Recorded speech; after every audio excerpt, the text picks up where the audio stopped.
Bueno, la verdad es que hoy en día el gran problema de la seguridad no viene de las FARC, sino viene de los llamados BACRIM, grupos paramilitares. Es que hay habido una extensión del poderío de los grupos paramilitares BACRIM. Y es muy importante que hacen la paz con las FARC.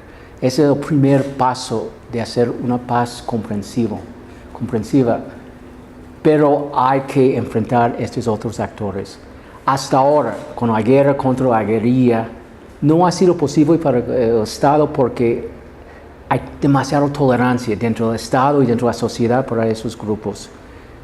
El propósito y la idea es que con la paz se limitaría, se acabaría con la tolerancia por grupos ilegales fuera de la ley. El Estado ya tiene que enfrentar y pensar en desmantelar eso. No con esos grupos, no con un proceso de paz hablando de reforma agraria y participación política, sino de cómo desmantelarlos. Pueden pensar en ofrecimientos jurídicos, diálogos o fuerza, pero hay que encontrar la manera de desmantelarlo. Si no, no van a haber las condiciones para aterrizar los acuerdos en las regiones y promover el diálogo con todos los actores en el país y en las distintas regiones. Okay. Otra pregunta, teniendo en cuenta la centralización de la política en nuestro país, en Colombia, ¿cómo hacer para que realmente la paz territorial se pueda materializar y no siga dependiendo de la lógica de las herramientas como se construye la política en nuestro país, que viene de arriba hacia abajo? Pues, como está en la pregunta, hay que pensar de una paz construida no desde arriba hacia abajo, sino al contrario, desde abajo hacia arriba. Lo que sucedió, si uno mira la historia acá, la descentralización del poder, del voto, del presupuesto nacional hacia los municipios, que sucedió como resultado del primer proceso de paz de Betancourt y sucedió en 88, tenía un efecto en las regiones casi perverso, porque cuando descentralizaron el presupuesto, entonces todos los grupos criminales, digamos, una vez querían captar eso. Entonces esos municipios volvieron tan corruptos y tan violentos. Más violentos porque había recursos, nunca había recursos. Hay que sanar eso. El otro panelista habló de políticas contra la corrupción, pero yo diría, hay que hacer esto de sanar los municipios, pero hay que enfocar no en las instituciones, sino en las comunidades diversas, las comunidades campesinas. En varias regiones son comunidades afrodescendientes, indígenas. Hay que pensar en construir desde abajo hacia arriba. De allí, tener relación con la institucionalidad, tener relación con los municipios en un proceso de sanación, tener relación con el Ministerio de Postconflicto, con el Ministerio de Salud, etc. Pero si uno cree que van a imponer la paz desde la institucionalidad, no van a haber la paz. Entonces, primero seguridad y después participación, diálogo nacional, regional. Y ese no es nada fácil, es decir, de tener campesinos, indígenas, afros, empresarios, corporaciones multinacionales, sector público, es que hay una divergencia de visiones de la región. No va a ser fácil, el conflicto no desaparece, pero lo que uno espera es que con el fin del conflicto se pueden tramitar esos conflictos a través de medios sin violencia, medios democráticos. Esa es la promesa. El conflicto no desaparece, pero la violencia disminuye, porque así es la democracia. Hay conflicto. Un empresario indígena de pronto no va a tener la misma visión, pero se pueden tramitarlo sin que lo maten el indígena. Esta es la promesa, es lo que hay que construir. No va a ser fácil.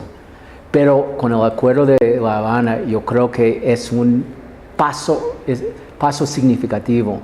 Es histórico que se puede empezar este proceso tan largo de construir la paz, que puede demorar generaciones. Una última pregunta y con este cierro. Profesor Cheknek, teniendo en cuenta tu experiencia ¿Cuál crees que podría ser una lección aprendida para que Colombia, en este momento en el que se encuentra de construcción de paz, de este diálogo y la firma de este acuerdo, pueda apostar a tener una paz duradera y sostenible? Es una lección aprendida. Entonces, esto es fundamental y esto es importante que... Bueno, es que después de tantos intentos fallidos, después de 35 años de intentos fallidos de intentar de buscar una salida política a la paz, lo que sucedió esta vez es varias cosas.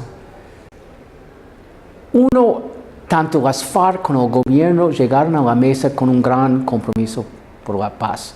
Y los dos intentaron de aprender las lecciones mismas, por qué fracasaron en el pasado.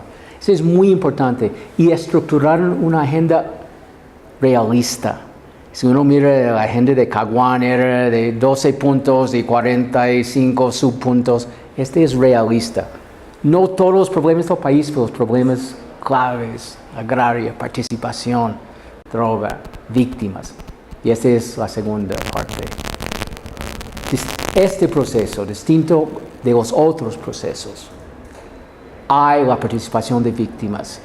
Yo creo que no estaríamos en la mesa de negociación sin los movimientos de víctimas que han aparecido en el país durante los últimos 20 años. Hoy en día son visibles. Hoy en día el gobierno dice que son 6 millones de personas.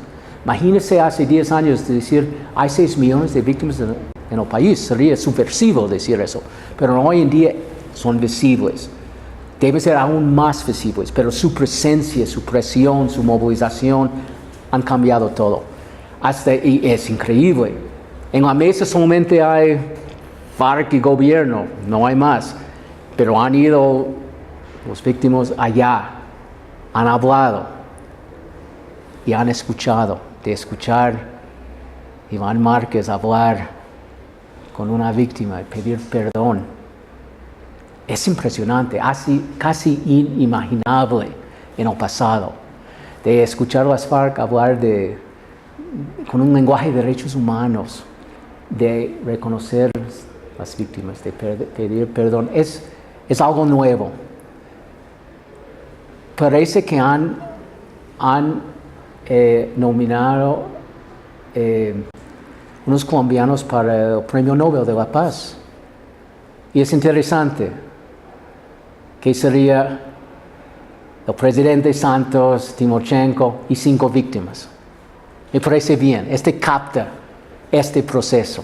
Es que no son los actores con armas y los víctimas. Ellos han sido de pronto el protagonista más importante en todo ese proceso.